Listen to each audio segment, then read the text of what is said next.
needed. Okay, so once again, Chris, thanks for joining me today. Everyone, thank you for joining us today here. My name is Luke, I'm head of sales at Pathway, and I am very happy to be joined by Chris Brockman, owner of Regal Insurance. Today we'll be doing basically, maybe I want to call it a pilot, right? Because I think, if this thing works, we're going to be doing this on a monthly basis. But yeah, the point is that we want to do a client spotlight, and Chris Brockman has been a user, I think, for almost 5 years now. Yeah. And definitely a great resource to have as a client. I can tell you that much. Like, we look up to Chris a lot when it comes to improving the product, building out new features, overall, just steering Pathway as a product in the right direction, and of course other clients as well. I can see a few names in the attendees as well. So I think we're going to do this on a regular basis. I think we have not used our clients enough for material like this. So yeah, I mean, I want to kick this pilot client spotlight, maybe even a podcast like webinar kind of thing. So yeah, another intro. I mean, Chris, owner of Regal Insurance, has been with us for almost 5 years. And fun fact, Chris was the first client that I got. I mean, one of my first jobs here at Pathway was cold calling. And I think in the first week, I remember calling Chris Regal from Brockman Insurance. And he was one of the few people that were nice on the cold call. I remember that much, Chris. and here we are, man. It was a great useful product. At the time, we used MailChimp for a few automated emails out to clients, and obviously it didn't really integrate with our BMS and things like that. So it was a huge upgrade for us in how we could communicate to our clients. Of course, I mean, I'm glad that you brought up MailChimp, because I mean, that's how Pathway has also, kind of started emailing out communication. But once we figured out how important that management system data is, once we figured out that integration with Power Broker, with Apply Product, SIG, and so on, that was when we started to work, really focus on the insurance game, and started working on renewals, started working on billing reminders, and so on.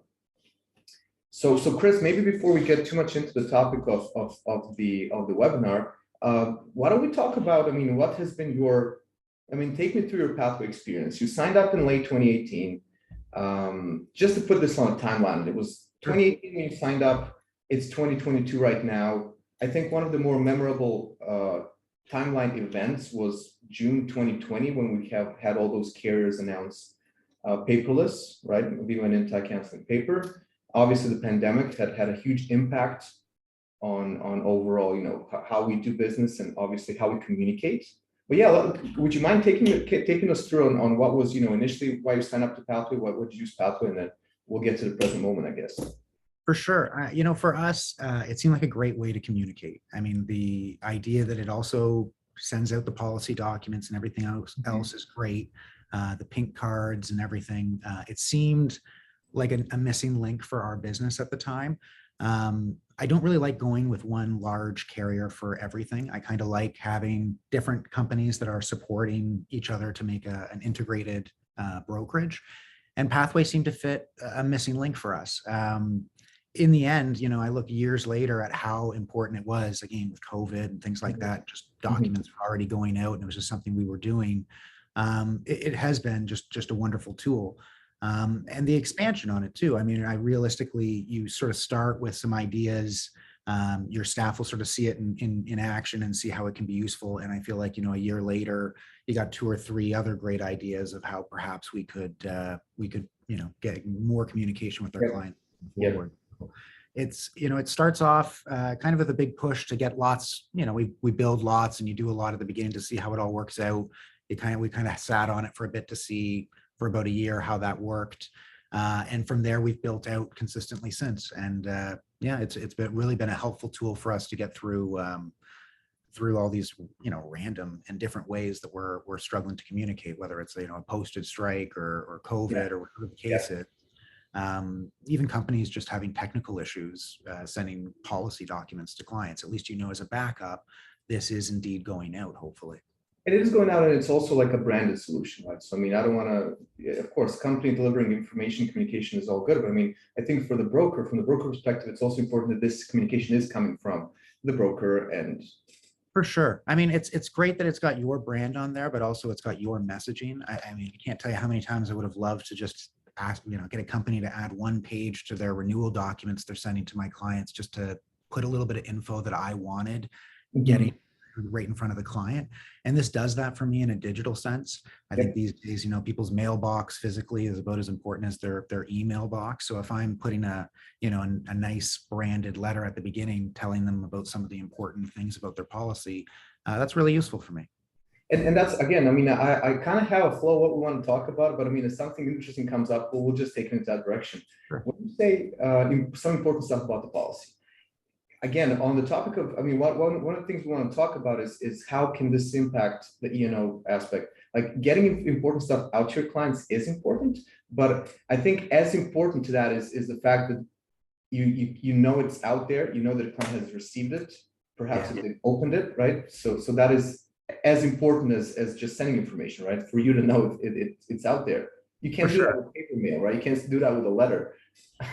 You got it. You have no idea if they actually did receive it or not to the same extent, unless you do it registered, I guess. But Pathway really does give you that info. I feel like you never really check it unless there's some kind of random trigger to make you check that information. But yeah, it is handy that if they have or not. That's for sure. And just for anyone on the call, guys, please feel free to ask any questions as we go on. At the end, we'll definitely take 5-10 minutes to address any questions that may come up. I won't focus too much on the demo and Pathway demo side of things. We want to keep this conversation. Maybe we'll focus on a few Pathway workflows and features that definitely help in this regard. But yeah, so let's keep talking about it then. So again, getting important information out to your clients, documenting all these interactions.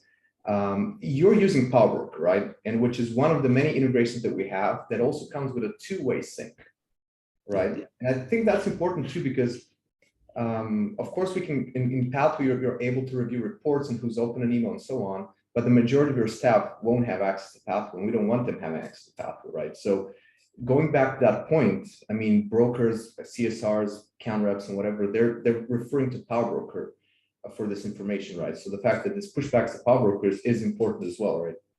For sure. I think for a lot of my users, Pathway has just basically been a PowerBroker enhancement. They haven't really ever accessed PowerBroker or seen how it works, but they do know how to trigger things to happen in Pathway, which really for them is just PowerBroker doing its thing in the background. So it depends. We do have a few people who are sort of more our Pathway centric users, but in general, most people they see this as more of a BMS enhancement. They don't actually go into Pathway to do much. Well, as it should be, right? I mean, we don't want to come in and create too much of another system that you got to use. I like the fact that I'm hearing that for sure. Yeah. Oh, for sure. Again, I don't want a million people going into this and changing things. I definitely have a few key people who are going in there, but it's great too. I mean, I don't want to say it's set it and forget it, because there is every year in insurance, there's new coverages, changes, things you want to adapt to, and things you want to tell your client. But it is very, once it's set up properly, you should be able to see just a flow of emails going with consistency until you want to change something. So it is very helpful in that regard. Of course, I'm glad to hear that. Okay, so let's move on to the timeline. So you signed up in 2018, 2020, we've seen a major shift, not just in the insurance industry, I think in the whole world, obviously. And what we've seen happen post 2020 is we've seen a increase in client interactions, I would say. Clients are going back to their broker more and more, just asking the broker to shop around, asking for the broker to find a better deal. We've seen an increase in client interactions, but we haven't seen an increase in revenue to go along with it, right? So basically what we're seeing now is you need a lot more, you'll work a lot more for the same dollar. Would you say so? For sure. I mean, these automated emails, depending on how you set it up, really will make an impact in how many times you're touching base with your client. I think for some people, honestly, it's probably an annoyance and they'll unsubscribe. But for the vast majority of our clients, it does feel like my staff has touched base with them numerous times throughout the year without my staff actually having to interact in a more direct way. So that is helpful. This also does lead to lots of, proactive conversations. By us interacting with a client, they're going to get this email and maybe they are going to have questions, and then it'll, start up a meeting or something like that with one of my staff. So it does keep the conversation going. I think that's, really important, because not everybody has time to call everybody all the time. It's just the nature of it. Absolutely. So let's just, talk on that point a little bit more. As you said, I mean, if we're going back to the topic of this conversation is, I mean, ways you can, what you can do to just stay as protected as you can from any losses that may arise. I would say the main thing, and this, I mean, doesn't include technology, but the main thing is that you want to be proactive. You definitely want to be proactive. That's one thing. You definitely want to open up the conversation, obviously get in front of your clients, and you want to be consistent. What I mean by that is, you want to go through every client because you never know. You never know where you're at risk. So you want to be proactive, you want to be consistent, and you want to document everything. And if you're doing these two things without a tool like this, it can be a lot. It can be expensive, right? I mean, that's the thing. If you're really vetting every client before the renewal, if you're getting in front of every client, just at every client, right, it can get expensive. For sure. I mean, I feel like there's two kind of letters that go out to our clients. And it's, there are those that are based off of them maybe missing a coverage or something like that. So you're identifying something within the BMS and saying, okay, if it doesn't have this, please send to these clients. Or if it does have this coverage, please send to these clients. And then send something that hopefully, pertains to that coverage and gives you peace of mind that you've talked about it on an annual basis. And then there's also the more those general emails where, you're not, unfortunately, every company is a little different with how they do their coverages and stuff. So sometimes you can't specifically say, do you have this coverage? So you maybe are a little bit more general, but at least you can send more generalized emails about certain things to make sure that they do have coverage. I think either way, having some form of communication is helpful regularly instead of saying nothing. And so, yeah, we kind of, depending on what the situation is, we may have a more generalized email about coverages that are changing, or we may have something specific that's due to their policy. But yeah, those triggers are really helpful. And just to provide some context, because I know that a lot of guests on the webinar, a lot of the people on the webinar are Pathway users, but I also see some unfamiliar names. So just to provide some context, I want to show the workflow that we're talking about. And before that, I want to make a point. So again, the value here is when a policy is up for renewal, you want to properly communicate. You also want to identify and, as you said, recommend missing coverage. Of course, just to put in a big asterisk there, as you said, it does not work for every carrier. There's a lot of inconsistency with how we get that data into the management system. But there's also a lot of these environments where it does work. So again, the idea is, hey, 90 days before, 120 days before, however time, I mean, that's up to the broker, but before the renewal, with enough lead time, you want to get in front of your clients and say, hey, John, hey, Jack, whatever, let's get on a call. Let's talk about a few things. And then what we're able to do with Pathway is we're able to scan the management system and we're able to scan the risk data, policy information data, and then we're able to do these if-then statements, which are basically conditional tags. We like to, I mean, we call them conditional merge tags, but what they actually are, they're custom recommendations. So, I mean, if, you can say if liability is less than $1 million, include this recommendation. If overland water, I mean, what would be what would be your most commonly used ones here? These recommendations that we're adding.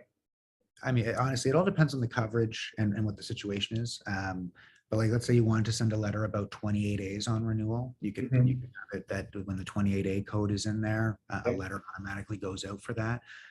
Water coverage is important. Water coverage can be different for every insurer, what the code is that went into your BMS. So you may either have a generalized letter or one for each individual carrier. It just depends. And again, I mean, if we're talking about in the context of home insurance, yeah, but then also, commercial, I think cyber is a big one that we have, a lot of brokers come to me with, like, missing cyber insurance. And again, what this does is, just to be clear, when a pre-renewal letter goes out, what Pathway is doing, Pathway is scanning all these, scanning all the BMS, all the management system data, and Pathway is automatically importing all the right recommendations that the broker is going to set in place. And what you get, this email goes out 9 days before, and as we're talking, as we've said before, this gets documented, right? So, I mean, in the scenario of someone calling you back and say, hey, why don't I have, water damage? That could be say, hey, what, June 29th, I sent you an email. I said that, you need to look it up. You should look it up. We noticed that you're missing this coverage, right? So, I mean, that's what we're going for. The fact that it documents the interaction, the fact that you're automatic, and again, it's automatically recommending this coverage. So going back to that, what we're saying before, how much would it cost for you to go through every client in a manual level, this is automatically recommending missing coverage that you set in place. Okay. And also to talk about the pre-renewal letter, and we've talked about the form builder just, the other day, Chris, right? Yeah. I think that, and you're coming from Ontario, which is, I would say, one of the more regulated areas in this world. And I would say there's a lot of responsibility on the broker to be in a position to fully vet and determine the right coverage for the client. And I know this is as a user as well. Like up until 2 years ago, I didn't know that I needed additional coverage for renting on Airbnb, right? So I think asking certain questions, for the broker, it's important to ask certain questions in order to review that this client has the right coverage. And in this pre-renewal form, I think that one of our tools that I would like to bring up here is just a questionnaire that you can get in front of and say, hey, in the past year, have you made any changes that we need to talk about? So for the home pre-renewal, I see brokers putting questions like, have you made any significant renovations? Yes or no? Have you refinanced? Did you maybe start to work from your home? Certain, these things may impact the coverage. And this tool allows the broker to kind of, ask these questions, or at least, get in front of the clients with this questionnaire. I don't think, more than 30–40% of users are going to go through this questionnaire. But it is a valuable tool because it gives you an idea. Okay, I've asked my clients, and I think some carriers are asking for this too. I know on the US side, carriers are giving out discounts, for certain brokers that they have their E&O processes tight like this. So I think I froze for a second there. But yeah, what would you say about this? Do you think this makes sense? Yeah, I personally haven't had too much experience with the form builder yet. It's kind of a newer launched product, but I think it looks really great. I in general, we at this point have just sort of been using the other Pathway products, but the form builder, again, just gives you another opportunity to, instead of just engaging with communications, you're actually able to get questions answered, and it automatically loads up to the BMS. So I definitely see upsides to it. It's hard to build out all this stuff, Luke. I feel like you guys got to stop building things, so we have to build up more and more forms and so forth. But it's helpful stuff. I mean, realistically, it's new ways of communicating. And I know, Chris, I know for a few brokers that have signed up, certain brokers already had these questions, and it was just a matter of putting them in a nicer look. Because if you're setting fillable forms, it would just look like, if it's fillable forms, if it's any other method unless it's easy and quick like this, it takes me a minute to do the survey. Nobody's going to do it. That is another point. I mean, it's on you to make it easier for your clients and make sure that you're doing this. Okay, now I have a few notes. Just I think let's see if we're going over them so far. Yeah, I mean, in terms of, again, benefits of Pathway, just the protection that it gives you in terms of the aspect. I don't know if you have been using this. I know that we touched on it, but informing your clients when they're out of coverage. I think two things we want to talk about here. One is just billing, and the other is when a carrier comes out with a new thing and you want to get out a mass email quick and easy. I believe that's one of the things that we discussed, right? Pathway comes with a great tool in that regard as well. For sure. Yeah, we, again, whenever it feels like more so during COVID than ever, there was always some new coverage or change in policy with companies. It is handy to be able to go by insurer, send specifically to your clients and say, hey, here's something that's changing this year. It just, again, those things keep things simple, and how you want to organize it too. There's a lot of customization. So if you want to go all out in one day or 1 week, or go closer to the renewal dates with this information, you can. So it's been, again, depending on what the information is that the company is sending out. Like if it's COVID relief, we were trying to give that information right away. If it's something regarding the renewal, maybe we're sending that out closer to the renewal date. But those bulk emails are very handy to be able to send out. Exactly. Bulk emails are definitely useful, but again, it's useful the fact that you can kind of segment the right list. You're not sending out to all of your clients, you're sending out relevant messages. And I think, I mean, what we're talking about here, we're talking about being able to produce relevant content, which is how you're going to get as few unsubscribes as possible, right? Because if I'm constantly getting email, if my broker is sending me some information that doesn't pertain to me at all, like I might not even have a commercial policy, but I might get a newsletter about cyber, right? That stuff like that is going to make me unsubscribe as a contact, right? And what you're doing, basically, you're segmenting out the actual lists that need to receive this information. So that's one of the things. And how do you guys work with billing reminders? Again, talking about carriers and inconsistent data coming in, I think billing reminders are also dependent on how clean that data comes in. So you can do cancellation notices for every carrier. Mm-hmm. Yeah, I mean, it's unfortunate. I think it's something that hopefully over the coming year or two, companies get more and more in line with codes. I think it's something that needs to be pushed because it's really not just Pathway that depends on this. So, again, some kind of uniformity across the companies would really help. If there isn't uniformity, what you really have to do is try to, figure out what it is for each company represents, the billing document that you want to send out, and choose all of those codes to be going out for that one specific document.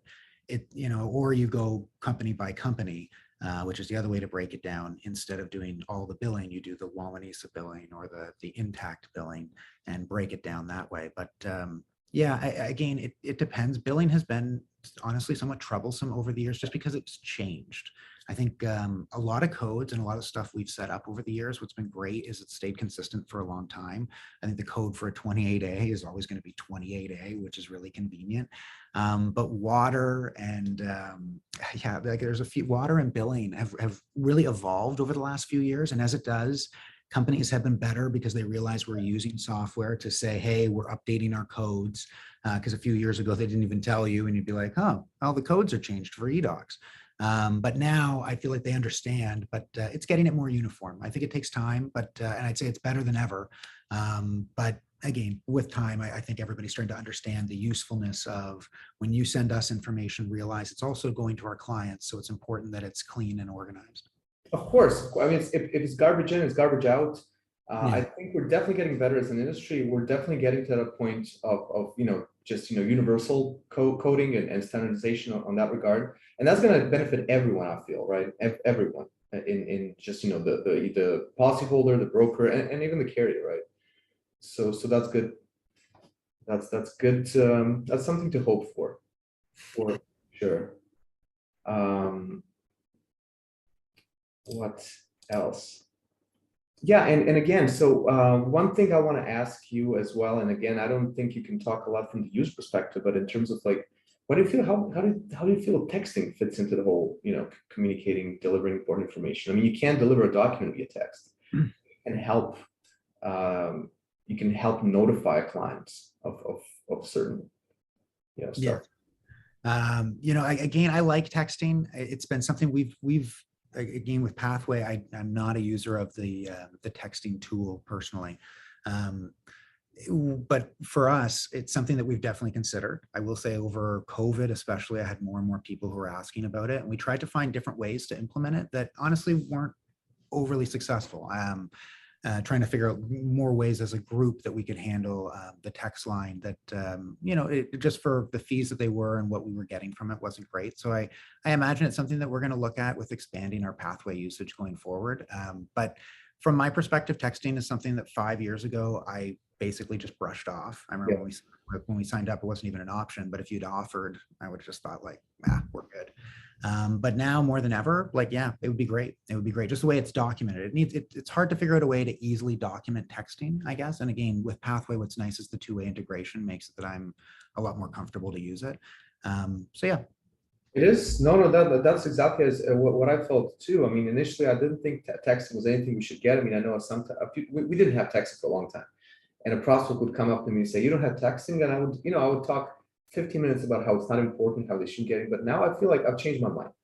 And I feel like texting is a great way to support your email campaigns, just to get the best open rates. Because if you rely on just a single channel, you're not going to get as much open rates. And again, if your goal is going back to what we were saying before, if your goal is, and again, I think the renewal process and having that one pre-renewal interaction, not one interaction, but to have that process streamlined, efficient, and documented is the main piece that we're trying to get across here. Because in that pre-renewal letter, you're recommending missing coverage, you're asking these questions, you're reviewing, you know, the cost with the client and so on. And it's important for you to go through that process. So as I've said, you shouldn't expect to use email, that email is going to be enough, right? But what you can do is set up a sequence, right? And again, this is something that's kind of like, you know, just supposed to be launched any day now. But you're able to build a flow chart, which is basically a client journey, a custom journey based on the interaction. So again, let's say we talk about a pre-renewal email going out 90 days before. So you get it from your client and say, hey, John, let's review let's talk about your coverage, let's talk about your insurance. Here's what you're missing. Please let me know if you've done this or that. And then you want to wait, let's say 24 hours, 48 hours. And then if a client has gone through it, good, they've been serviced, right? But if for any of the contacts that have not even opened that email, then you can jump in with a text and say, hey, you know, John, I've sent you some important information on your email. Let's talk about your renewal, refer back to your, you know, inbox and so on. And even then we can see who's opening the text. And for the 15, 20 people that were not 15, 20% of your clients that were not able to get through via email, get through via text, we can then send a direct notification to whoever is the servicing agent and say, you know, this person's not opening an email, not opening a text. We should try giving them a call. That looks really nice. I got to say, I'm excited. I know my workflow doesn't look quite as pretty, but I understand how it works. Of course, I mean, but well, and again, we've had this before, but not in a nice look like this. I think having things on a nice look is just going to make a lot more people be able to use it. We would have, you know, not everyone is super savvy with these things, so you got to make it nice.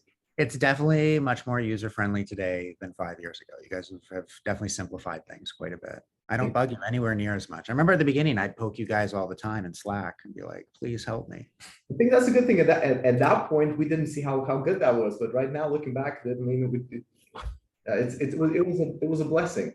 It was. It's great. It was. Okay, so I think we don't want to make this into too long of a demo, too long of a call.